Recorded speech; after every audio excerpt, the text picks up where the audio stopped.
अरे गदही में क गदहा दिहनी तब नदी नहीं लेली हो। गदही में क गदहा दिहनी तब नदी नहीं लेली हो। आ बाबा के दुलारी धियावा मांगे फुलावा झारी हो। बाबा के दुलारी धियावा मांगे फुलावा झारी हो। अरे हाथा में क हाथी दिहनी तब नदी नहीं माने हो।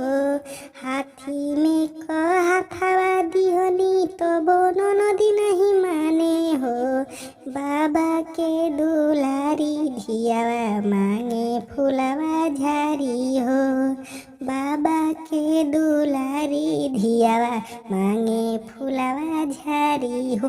अरे हंडी में कहई हंडा दिहनी तब नदी नहीं लेली हो। हंडी में हांडा दिहनी तब नदी नहीं लेली हो। अरे बाबा के हई छिनरी धियावा मांगे फुलावा झारी हो। बाबा के दुलारी धियावा मांगे फुलावा झारी हो। नमस्कार दोस्तों, ये ननद जी का गाड़ी था जो हम लेकर आए थे। बहुत ही सुंदर गाना था। तो आप लोग को कैसा लगा गाना है कमेंट बॉक्स में ज़रूर कमेंट करके हमको बताइएगा।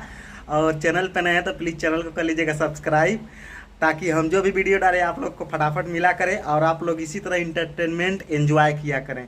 तो इंतज़ार करें नेक्स्ट वीडियो का। मिलते हैं नेक्स्ट वीडियो में, तब तक के लिए नमस्कार, धन्यवाद, जय हिंद।